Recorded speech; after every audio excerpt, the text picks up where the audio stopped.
एक औरत जिसकी आंखों में थकान थी, कपड़े मैले थे, बाल उलझे हुए थे और चप्पल घिस चुकी थी, स्टेशन के बाहर बैठी थी, धूप में, बगल में एक छोटा थैला और हाथ में एक पुराना स्टील का डब्बा। लोग उसे देखकर मुंह फेर लेते थे। कुछ लोग कदम बढ़ाने से पहले अपने बच्चे को उसके पास न बैठने की चेतावनी देते थे। वो किसी से कुछ मांगती नहीं थी, बस चुपचाप बैठी रहती थी, जैसे किसी का इंतजार कर रही हो या जैसे वक्त को परख रही हो। एक दिन वही औरत एक सरकारी ऑफिस के सामने पहुंच गई, जहां बड़े बड़े अफसर और नेता रोज आते जाते थे। उसने गार्ड से कहा, मुझे साहब से मिलना है। गार्ड ने उसे ऊपर से नीचे तक देखा, जैसे उसकी औकात तौल रहा हो, और फिर हंसते हुए बोला, साहब, तेरी जैसी से नहीं मिलते, चल हट यहां से। पास खड़े लोग भी हंसने लगे। किसी ने कहा, अब भीख मांगने ऑफिस के अंदर आएंगे ये लोग। और किसी ने वीडियो बनाना शुरू कर दिया। शर्म की बात यह थी कि कोई उसकी आंखों में छुपा दर्द नहीं देख सका। किसी ने उसकी चुप्पी की आवाज नहीं सुनी। वो औरत फिर भी शांति से खड़ी रही, बोली, नहीं, बस अपनी थकी हुई आंखों से एक एक चेहरा देखती रही, जैसे याद कर रही हो कि कौन क्या कह रहा है। तभी वहां एक अधिकारी आया, चमचमाती गाड़ी से उतरा और उसके सामने खड़ा हो गया। उसे देखकर हंसते हुए गार्ड ने कहा, साहब, देखिए, ये क्या मजाक कर रही है, कहती है आपसे मिलना है। वो अधिकारी कुछ देर तक उस औरत को घूरता रहा, फिर सिर हिलाकर चल दिया और जाते जाते बोला, ऐसी औरतें रोज आती हैं, झूठ बोलती हैं, दया मांगती हैं, इन पर ध्यान मत दो।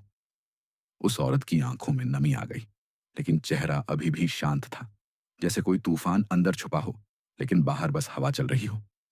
वो कुछ नहीं बोली, बस वहां से उठकर वापस स्टेशन की ओर लौट गई, जहां वो रोज बैठती थी। कुछ लोग जो वहां थे, उसकी फोटो खींच रहे थे, उसके बारे में फालतू बातें कर रहे थे। इसका असली धंधा कुछ और है, शायद दलाल है, या फिर कोई पागल। उसे दिन प्रतिदिन अपमानित किया जाता रहा, लेकिन उसने कभी जवाब नहीं दिया, न चिल्लाई, न किसी से झगड़ा किया, बस चुपचाप रही, जैसे हर इंसल्ट को अपने अंदर सहेज रही हो। वो अक्सर उन लोगों को देखती जो उसके सामने खड़े होकर उसका मजाक उड़ाते, और उसके चेहरे पर बस एक है गहरी मुस्कान होती, जैसे वो सब कुछ ये जानते हुए भी शांत बैठी हो। और यही चुप्पी धीरे धीरे सबके अंदर डर की तरह उतरने लगी। पर किसी को ये एहसास नहीं था कि ये औरत सिर्फ एक बेबस भिखारी नहीं थी, वो एक पूरी स्क्रिप्ट लिख रही थी, एक कहानी जो जल्द ही सबको झकझोर देगी। स्टेशन के पीछे एक छोटा लॉज था, जहां वो रात बिताती थी, और हर रात एक नया पेज लिखती थी। किसने क्या कहा, किसने क्या बोला, कौन कौन उसे नजरअंदाज करके गया। उसकी हर हरकत प्लान का हिस्सा थी, हर अपमान एक दस्तावेज बन रहा था, लेकिन किसी को कुछ समझ नहीं आया, क्योंकि किसी ने कोशिश ही नहीं की समझने की। सबने उसकी हालत देखी, पर हकीकत नहीं। अगले दिन सुबह जब वो औरत फिर स्टेशन के उसी कोने में बैठी, तो लोगों को लगा जैसे हमेशा की तरह वही कहानी दोहराई जाएगी। एक औरत जो भीख नहीं मांगती, लेकिन सबके लिए एक तमाशा बन चुकी है। लेकिन इस बार उसके चेहरे पर कुछ अलग था। वो मुस्कुरा नहीं रही थी, नहीं थकी हुई लग रही थी, बल्कि उसकी आंखों में एक सख्त चमक थी, जैसे कोई फैसला हो चुका हो। वो वहीं बैठी रही, और अचानक 3 गाड़ियां स्टेशन के सामने आकर रुकीं। सीबीआई की सरकारी गाड़ियां। दरवाजे खुले और कुछ ऑफिसर्स तेजी से बाहर निकले। लोग घबरा गए। सबने सोचना शुरू किया कि कहीं स्टेशन पर कोई रेड तो नहीं हो रही। लेकिन जो हुआ, उसने सबके पैरों तले जमीन खिसका दी।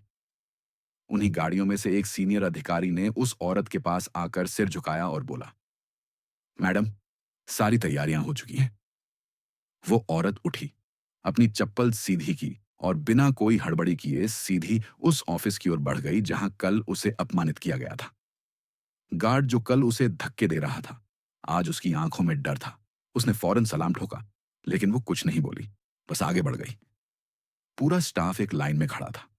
वही अधिकारी जो कल उसे नजरअंदाज कर हंसते हुए चल दिया था, अब अपनी टाई ठीक कर रहा था, पसीना पोंछ रहा था। उसने नजरें मिलाने की कोशिश की, लेकिन वो औरत उसकी तरफ देखे बिना अंदर चली गई। प्रेस आ चुकी थी, कैमरे चमक रहे थे, और अब लोगों को समझ आ रहा था कि जो औरत कल तक ड्रामा लग रही थी, आज उसी का नाम देश की सबसे बड़ी जांच एजेंसी की फील्ड रिपोर्ट में सबसे ऊपर था। सीबीआई ऑफिसर रेखा वर्मा, जो पिछले 1 महीने से अंडरकवर मिशन पर थी, देश के घोटाले की गहरी तहकीकात कर रही थी। और उस तहकीकात की शुरुआत वहीं से हुई थी, जहां लोग इंसान को उसके कपड़ों से परखते हैं। उसने ऑफिस में दाखिल होकर सीधा प्रेस को संबोधित किया। आप सबको शायद मेरी चुप्पी अजीब लगी होगी, लेकिन कभी-कभी सच बोलने से ज्यादा जरूरी होता है उसे महसूस करना। पिछले 1 महीने में मैंने सिर्फ जांच नहीं की, मैंने इंसानियत को परखा है। कौन मदद करता है, कौन जज करता है, कौन अपने पद का घमंड करता है और कौन इंसान रह जाता है। उसकी आंखों में आंसू नहीं थे, लेकिन हर शब्द तलवार की तरह कटता था।